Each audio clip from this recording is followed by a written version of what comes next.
Why Not Results. I'm Jimmy Talbert. I'm Mario Lizarraga.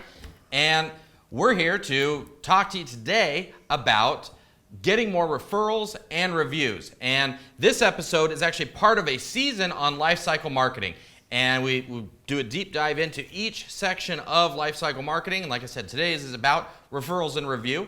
Now, before we get started, make sure that you like or subscribe, depending on which medium you are viewing this on, and make sure that you are you're following our content. We build content for entrepreneurs and small businesses who want to improve their marketing and who want to grow.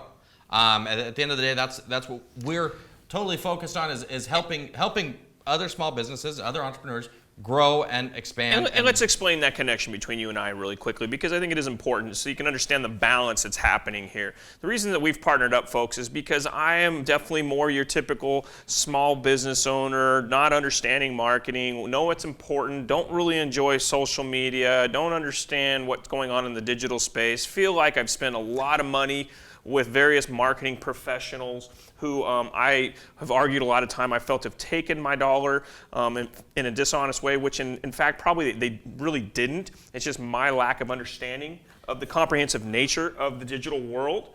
And so this whole life cycle marketing that you're teaching me and us is real important. So that's kind of the yin and yang that's going on here.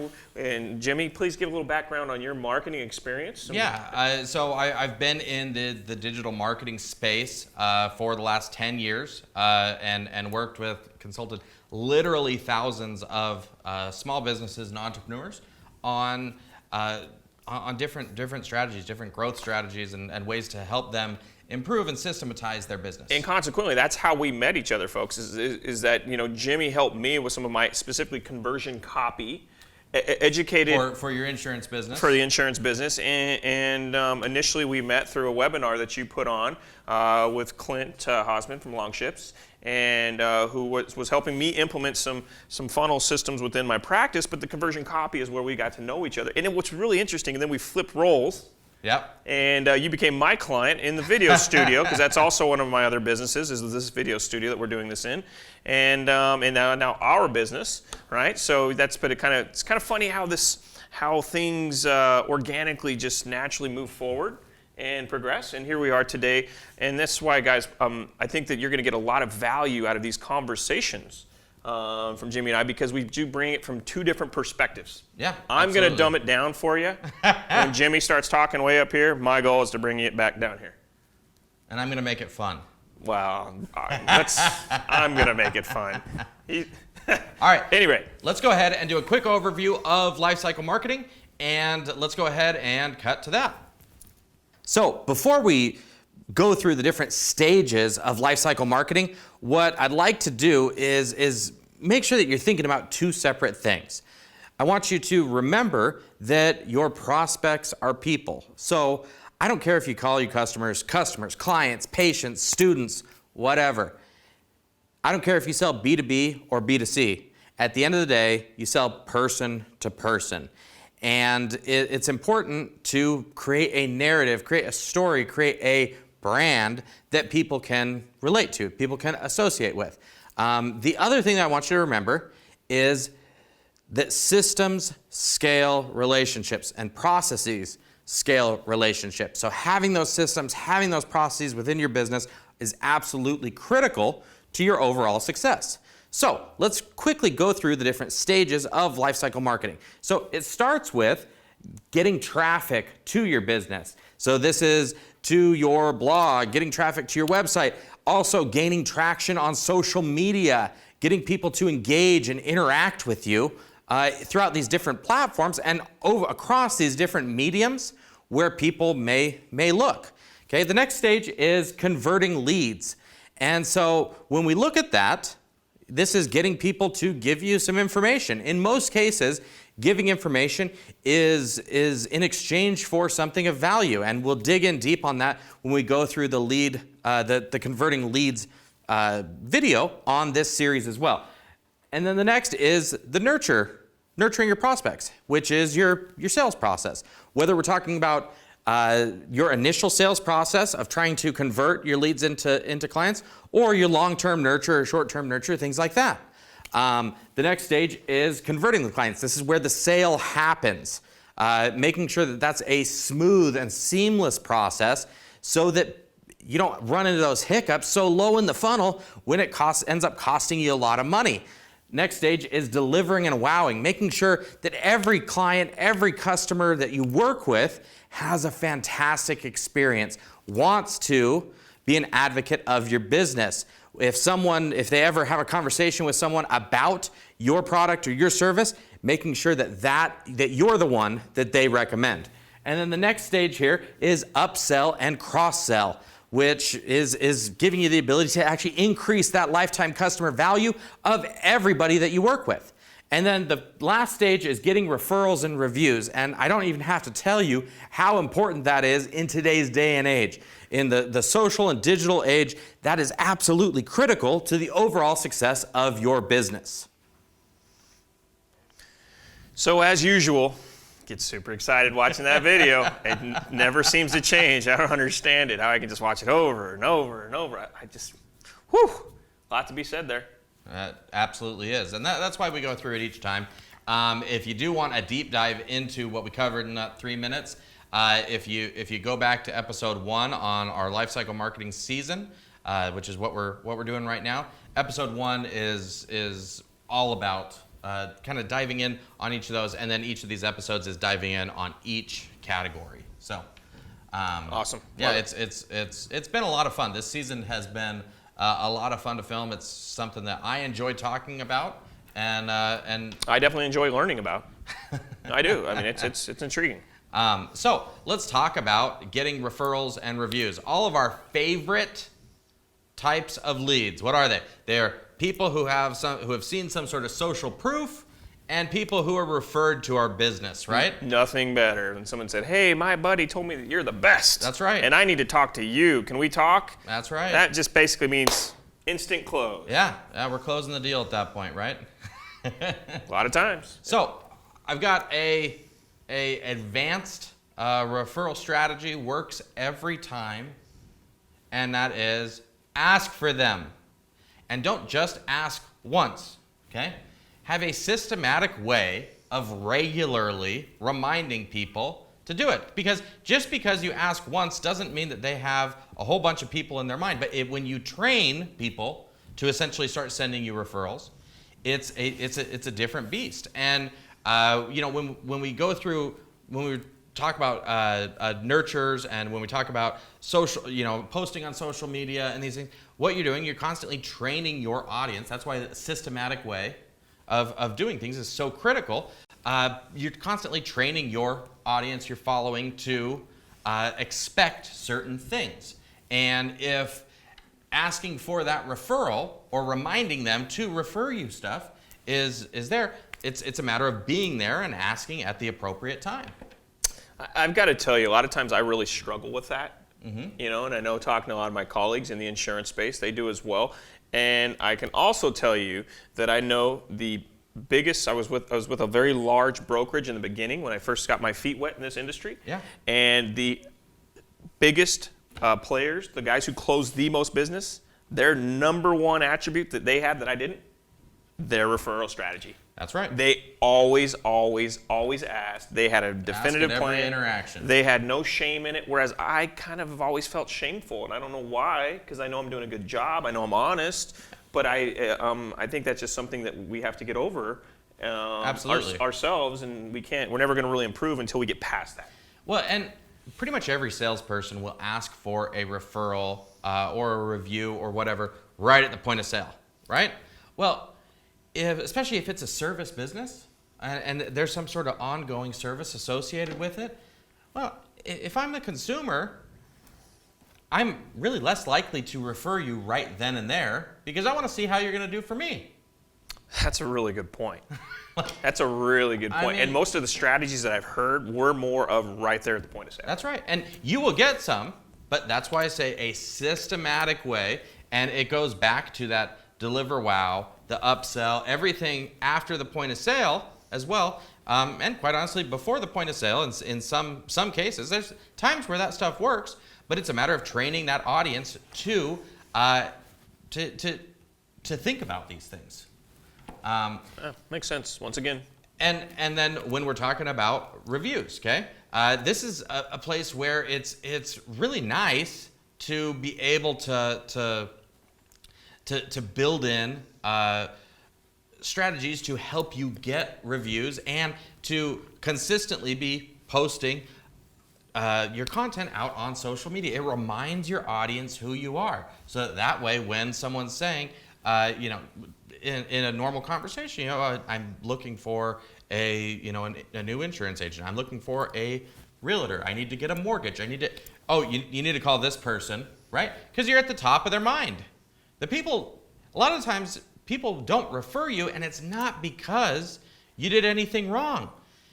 You're just not that relevant in their mind all the time. You might be the greatest person in the world, but you're just not that important to them. And quite frankly, it's proven out there that most people need to be led, right? Absolutely. You have to ask them to act. They're not just going to act on their own. Yeah. A lot of times, but if you ask them, it's usually a yes. Right. Right? It's not that they're, like you said, it's not that they have anything against you. They just don't think about it. Oh, you want me to go do a Google review? Well, sure. I'll spend 5 minutes and give you a Google review. They don't realize how powerful and impactful that is to our businesses. So if we don't ask the consumer who's not in business themselves, they have no idea how insightful that is, because the only typical review that a lot of times you see out there is somebody who's slamming somebody. So typically a lot of those proactive and promotional reviews, a lot of times I'm willing to bet are probably solicited by somebody saying, hey, would you mind giving me this review if you felt I did a good job? Yeah. There was a call to action. Would you mind going and doing this? Well, and people who have somewhat of a negative experience are 8 times more likely, and I'm sure everyone's heard this. Those are the odds, huh? Yeah. Wow. 8 times more likely to leave a review than someone who had a good experience. Well, that makes sense why you typically see more negative reviews than all the positive. That's right. Because obviously if the business is there, they have more positive than negative, but it seems like on the review side, you only see, well, if they have any longevity, they have to be. Yeah, I mean, if you have any kind of common sense. Right. My mom loves reviews. I've never seen any consumer who will go out and just read reviews from several different mediums, and we get in the biggest arguments, discussions about this, but she absolutely swears by reviews, online reviews, Facebook, Google, Yelp, whatever. She loves them. I don't understand it, but they do it. People do. People buy off that. People do all the time, and it's like I said, it's one of those things where it's something that you have to be intentional about. You have to look at these things as part of your marketing, because again, it's also feeding you. It will feed you better leads. Now, and let's talk about it. It's another piece of content. Right.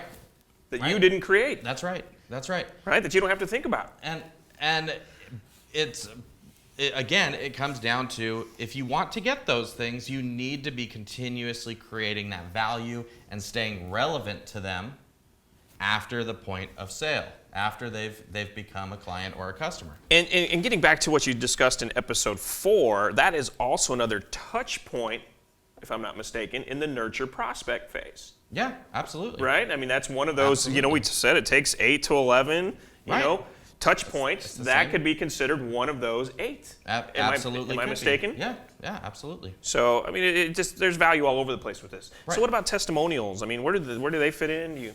I really put testimonials and stuff in a similar category as reviews.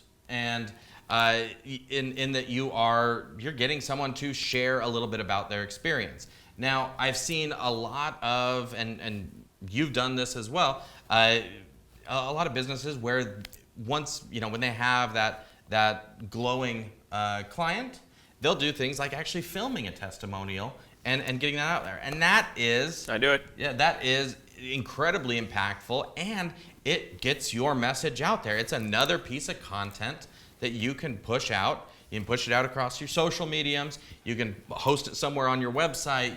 There's so many different, you can use that testimonial as part of your initial nurture sales process, and it's a perfect way to get some social proof out there. Well, and another way to get traffic. Right. I never really considered that. Right. That that's just another little component that's put in there as a little piece on Facebook to add into maybe a sales promotion, an educational component, and offer component. I mean, it's just another way to get organic traffic. Well, what did we talk about before? People don't buy products and services. They buy relationships, they buy stories and narratives that make sense to them.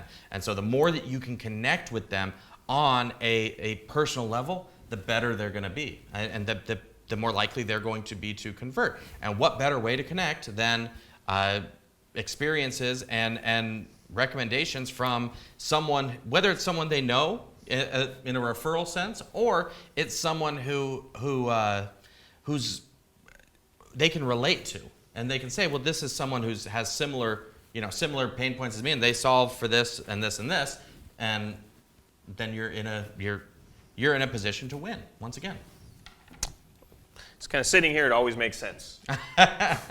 Hearing it live from the marketing professional, it's so different, right? When I sit down in my house and just think about, okay, what am I going to do? I don't know. It's just kind of I get lost. I just feel like I get lost in all the different components, and what I'm hearing through all this is that I'm overthinking it.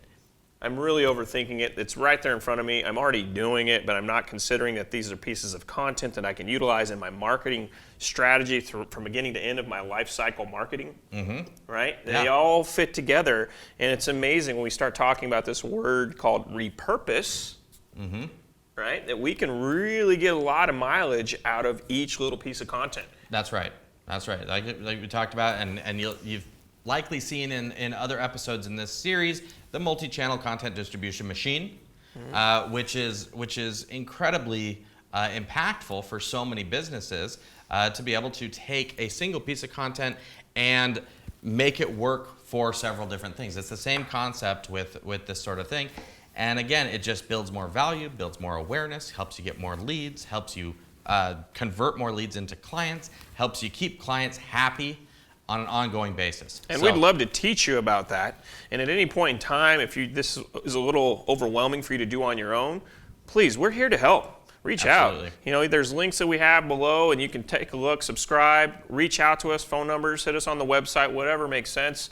We've got the professionals like Jimmy on our, we work together in this, but we've got in addition just a team of people that are here to help you, and it does take an army, folks. It really does, because we don't have time. If you're working another product, the guys who aren't in the marketing space, we're focusing on other things to run our business. We don't have time to run the marketing and all this does. And don't feel like it's a waste of money like I did for so many years. I really did. I felt like I was throwing it away.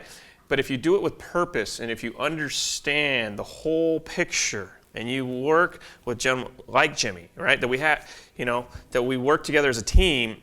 Now all of a sudden you don't feel like you're throwing money away. It's exciting. Just like when every other investment you've had in your business, you're excited to buy that critical component that you needed because you know where it fits. Once you understand where each piece of content fits in your wheel and how they work together, right? So exciting, because I know my business is going this way.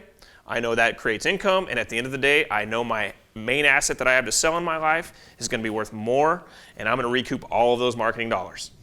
And that's my biggest concern. How am I getting my money back? I need income today, but at the end of the day, I want wealth. I want assets. And it's about creating a predictable stream of revenue for your business, rather than having these peaks and valleys throughout of revenue when you're either hunting or harvesting, and not having that steady system. And like we talked about in episode 1, this is how you truly get